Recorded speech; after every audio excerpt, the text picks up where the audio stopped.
know that?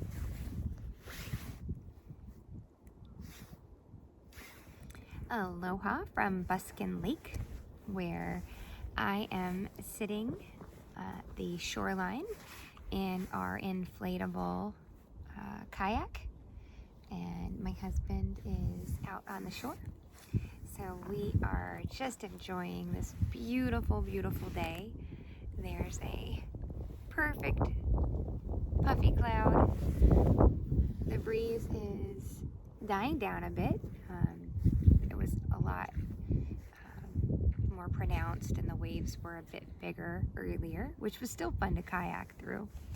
And now we've just pulled over, so I thought it would be the perfect place to share knitting and knitting related outdoor things with you. So wherever you are, I hope that you are comfortable and ready to sit and visit for a bit.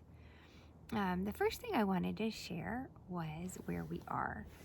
This is the Buskin Lake, which recently in February, the end of February, the beginning of March, I had in one of my stories a hike that we took for our anniversary, and we were wearing snowshoes, and we snowshoed all through the area behind you and came where you're sitting, and this was our view as we came out onto the lake over my shoulder.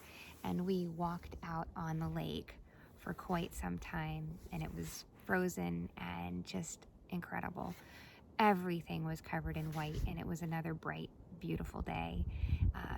Now you have it. It's springtime here in Alaska, and the mountains are starting to thaw, which means the rivers are starting to rush, and the salmon and other fish are going to start running here soon. I am, in case you're interested and you want to look fashionable too, this is our life raft, or not life raft, life jacket. Really quick, you pull it and it inflates. Even though the lake isn't super deep, something that's important to remember, and our son illustrated this weekend when we had a sunny day and he decided to dive into the Russian River. The water here is so cold that when you land in the water, your first response, just your natural response to the cold water is and of course, you know, you can't breathe water unless you're a fish or some kind of aquatic being. So even along edges and places that doesn't seem very deep, it's always a good idea to have a safety vest, life vest. If you are on a vessel, absolutely have a life vest. But yeah, in case you fall in the water, and it's so cold that you're not going to be thinking about your first initial moments in the water. You want to pull the life vest, make sure you're floating, and then worry about how to get to shore. Luckily, I'm sitting in the kayak, and we are on the shore, and we can just enjoy a little bit of knitting now. The first thing I wanted to show you is what I am knitting currently. Well, I say currently, today on the kayak knitting. So, actually, I am going to have to put you guys on pause for a moment and dig it out, because you guys are perched in an area that I need to get to. So, the first thing I am working on, first, actually, I'm going to tap the screen so the background, oh, it's like magic. That's what it really looks like. It is really that blue. So, first thing, I am knitting with a paper pattern. This is a test knit for a lovely, lovely woman who I adore and just think is super sweet and very talented, Caitlin Hunter, who is BoylandKnit. I actually am wearing her sweater. This sweater that I'm wearing right now is the Ingalls. I did this as a test knit in Barrett wool.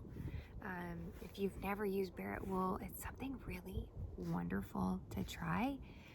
Just the sweetest company Susan B. Anderson is amazing, and the fact that it's a family-owned and operated small business is just really pulls me towards it. Just my heart is really responsive to those small businesses that family members are working together, and especially since it's Susan B. Anderson is well known for designing, publishing patterns, as well as teaching, and has offered so much to our knitting community that knowing that she's coupled alongside of her family, her son in particular, to begin this business and, you know, sharing that whole entrepreneurial journey, something that she's done really well and something that he has come alongside of her, and I'm sure they have this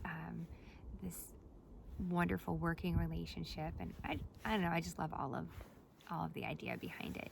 Anyways, this is yarn that was originally supposed to be for the Birkin, and I bought it as a kit, and I pulled this yarn and this yarn out of that kit. And actually it's warming up enough, I should take off my jacket, but I'm going to show you the edge of my sweater, which I did in the contrasting color, and the hemline is the same way. So instead of sticking with the same color, I mirrored this for the cuff, and it's actually one of my favorite little details. I just think it's fun. Anyways, Caitlin has a new pattern that she is working on. She's always working on something, and I am test knitting it. And the paper pattern lives in this little envelope thing. I have had this thing since we lived in Lahui, I think it was Lahui or Kapa'a on Kauai. It's kind of fun. This is a sturdy canvas. You open it up, and inside is a sleeve of vinyl, and you can stick the pattern in it. The nice thing is you can usually put a highlight tape on this. Your pattern fits in nicely. The company that makes it, I don't know if they're still in business, it's been a long time. It's called Aaron Lane. The really unique thing about this is you can turn it so that if you wanted to, you could make a triangle out of it, and then you can read it. So whatever way you are, you can read it. And then when you're all done, you can close it up. And I'm sure you can see why with this vinyl. Oh my gosh, that background is so beautiful. With this vinyl and the water, it just has done a great service to me with protecting the written pattern. I am using yarn that is my first time using it. It is called Phoebe, and it is from Quince and Co. It is just lovely. You can see colors coming through. You ready to venture somewhere different?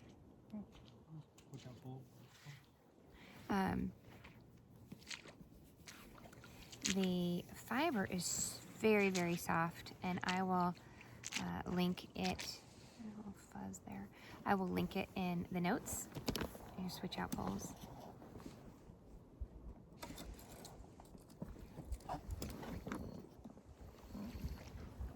Ooh, rocking the boat. The test knit is very interesting. You cast on one side for the shoulder, and then you break the string, and you come back and you start the other side. You cast on and you meet them in the middle, and then you begin working the short rows this way.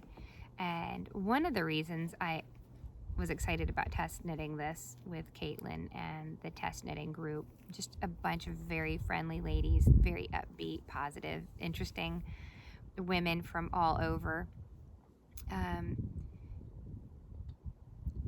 I wanted to work on a sweater that I would have in addition to my shifty sweater, which I'm still working on, both to be completed in May, so I can have two new projects for me made May. That's my goal. And I wanted to follow the directions. When you're test knitting, it's very important that you follow the directions as written, so that way if something is a little off, you can have that dialogue with the designer and give them feedback and work out the details so that it's the best product for the consumer. I have a tendency, I start a knitting project, and as I start, I work a little bit and pay attention, and then I just go off the res and just do whatever I want and switch things up. If it's supposed to be really baggy, sometimes I do some body shaping. I find that it's very difficult for me to follow directions.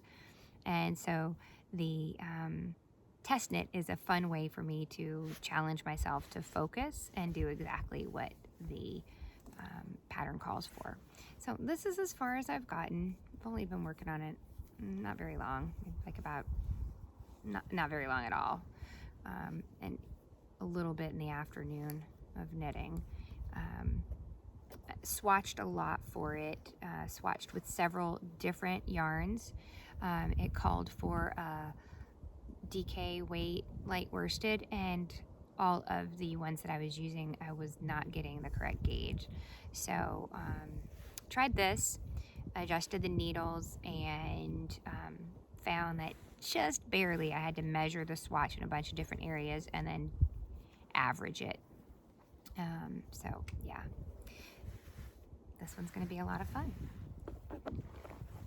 So we're going to cruise on a little bit more, and I'm going to remember to insert here the video footage of just over my left shoulder is an eagle nest.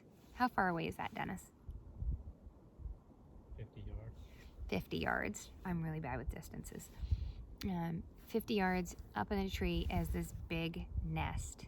And on camera, it presents a lot smaller. In real life, it's so easy to see and feel like, oh my goodness, there he is. But far enough away that we're respecting the eagle's distance. And the head of the eagle, you can see his dark shoulders, his head, his beak, looking out, his, I don't know if it's a male or a female. And I'm sure the little eaglets are underneath. That's really cool to see. I mean, first, the view is just breathtaking all the way around. And look how flat Comic got, huh? It just flattened out. So quiet, so peaceful, and just, there's the eagle. Oh, I don't think so. So this is where I was sitting, and there's the eagle right there.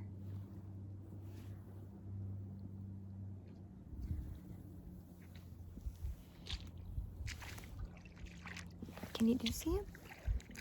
See his little head?